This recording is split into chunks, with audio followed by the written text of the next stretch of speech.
I know you've been trending on social for the last week, just breaking trades left and right. What can you say about social media and what you've learned over time? I don't think that's why it was trending was for the breaking news. I think it was I for know. angering Leafs Nation. And look, I get it. Um, I guess when you're asked for a take, and here's I think the thing that it didn't bother me, but it annoyed me when you read the reaction on social media is the lack of reading comprehension.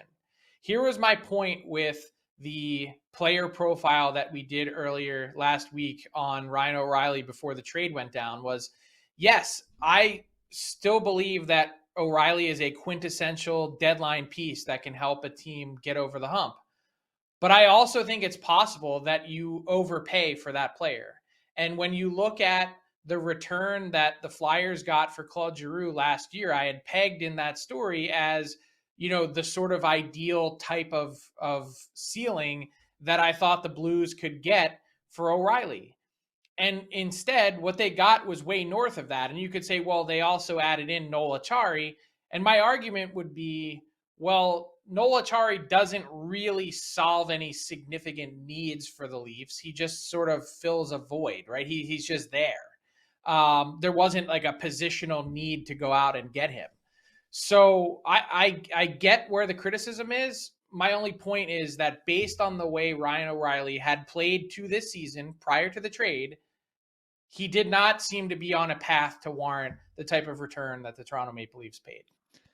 So let me ask you this. I know we're 3 games through, but has your opinion started to change maybe a bit? Like I know the proof's not going to be in the pudding until the Stanley Cup playoffs. I mean, there's no doubt about that. But has your opinion, your stance changed maybe a bit from when the trade went down?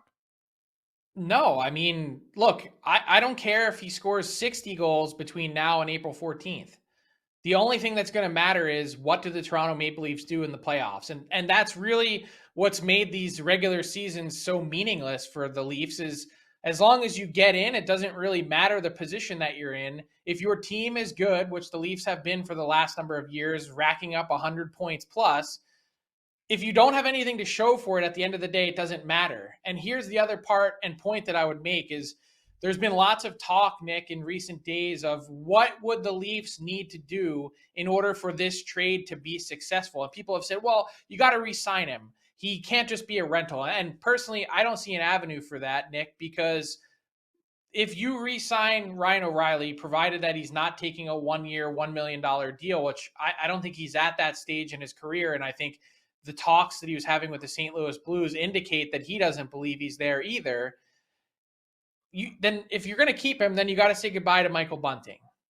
Like there's no extra room to go around here to be able to afford another $5 million player or $4.5 million player, depending on the term. And so then the other part of it is, well, then the Leafs need to win a round. And if the bar is set only for the Toronto Maple Leafs to win one round, everyone's lost the plot. That's not what this is about. Okay, so you finished in the top 8 in the league. Great. Who cares? You have a generational talent in Austin Matthews. You've surrounded him with very expensive superstar players. If you aren't advancing and being a legitimate threat to win the Stanley Cup, it's not the NHL's playoff system that's broken. It's your roster construction.